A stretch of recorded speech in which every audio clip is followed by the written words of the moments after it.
morning mga detective. Ang gagawin natin ngayong araw ay maglalagay tayo ng rubber lifter sa likod nitong Toyota Wigo. Mababa kasi yung ano niya.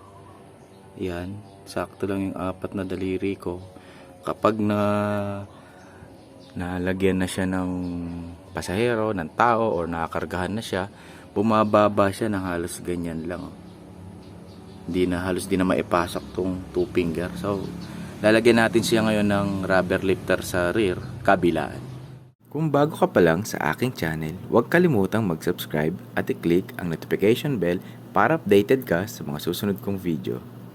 Okay, ayan mga ka-detective, naka-jack stand na yung ating Wigo sa likod, ayan. So ngayon tatanggalin na natin yung mga gulong. Bago pala jack stand to, niluwagan ko na yung mga nut nito para hindi mahirap baklasin maya-maya.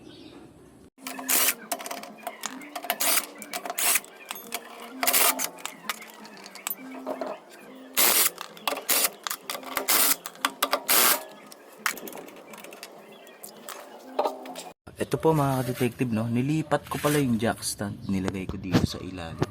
Hindi pala pwede dito kasi hindi bababa itong kanyang lagayan ng spring. So from dito nilipat ko doon, ayan. Tapos tip ko lang pala sa inyo, pag aayos kayo ng inyong mga under chassis or sa may shock, pag magtatanggal kayo ng gulong, ilalagay nyo na sila sa ilalim. Suporta yan in case na magka-problema tong mga jack stand nyo or yung jack nyo, at least may suporta pa rin kayo, hindi kayo madadaganan. So yun yung tip ko sa inyo. Ang next natin gagawin ay tanggalin natin tong shock absorber nya rito. Ito lang, gamit tayo ng 17. Yan. Bali dalawa gamitin nyo para may pumigil dito.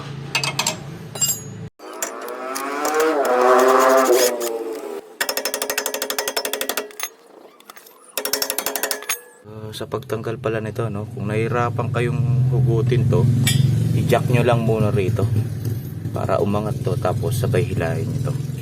Ayan, matatanggal nya yan. Ayan, natanggal na natin parehas, no. So pwede na natin tanggalin ngayon itong kanyang spring. Ayan.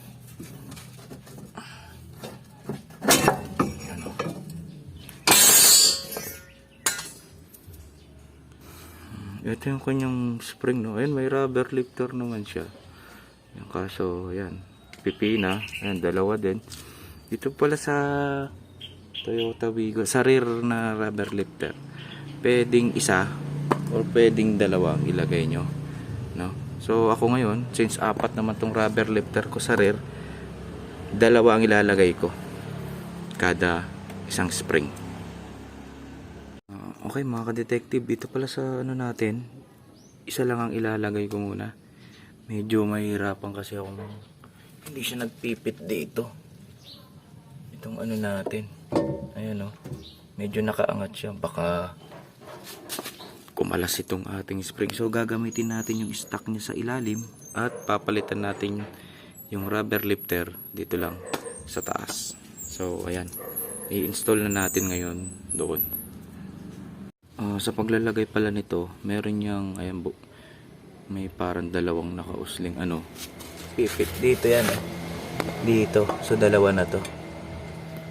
Ayan. So dapat marking, ayan, aware kayo kung saan nyo dapat ipupwesto ito, no, mga detective. Hindi naman siya papasok doon pag hindi na ipasok tong dalawang ano na to. Dito naman sa lalagay nating rubber lifter, meron din yung, ayan, yung parang hulmahan. So dyan may pupwesto ngayon ito, ayan, dito sa ilalim. So ganyan siya ngayon, ayan o, ito nyo, hindi na siya gumagalaw, hindi na siya maiikot. Okay, so ilalagay ko na ngayon. Ayan, nalagay na natin parehas, no. So ngayon ilalagay na natin yung kanyang, itong mga shock mount, ano niya, yung shock mounting niya, yung kanyang mga bolt and nut dito. So para malagay natin yan, lagyan natin ng jack dito, yan, para itulak niya. So ayan o, nakita nyo, ang dali niya ngayong ilagay. gamitan mo lang ng jack dito sa ilalim para itulak niya to at para pumasok tong bolt dito sa kanyang shock mount, shock absorber. So ayan, ganun lang kayo mga ka-detective. So ganun din ang gagawin natin sa kabila. Okay, nalagay na natin mga ka-detective, no? Ayan. Tiyagaan nga lang sa paglalagay nito, no? Pero sulit naman. Ayan, huwag niyong kakalimutang higpitan itong mga to, para hindi matanggal. So ngayon, lalagay na natin yung gulong at para makita na natin kung tumaas nga yung kanyang clearance. Later. Ayan mga ka-detective, tapos na siya, no? Ayan, nakita niyo yung improvement niya ngayon. Tumaas nga ng 1 inch or more yung kanyang clearance. Ito habang wala siyang load or wala siyang nakasakay na tao. Ayan, kung makikita nyo ngayon, kanina ganyan lang ang napapasok sa clearance ng gulong. Ngayon, kahit 5 pa yan, ayan, may sobra pa. Oh, ayan oh. Ayan, pati dito sa kabila, ayan, tingnan nyo, pasok na yung buong kamay ko, may sobra pa. So ayan mga ka-detective, ang titingnan ko na lang ngayon pagka na nagkaroon na siya ng sakay or load. So ayan mga ka-detective, sana may natutunan kayong bagong kaalaman ngayon, no? Tungkol dito sa paglalagay ng rubber lifter nitong Toyota Wigo sa rear.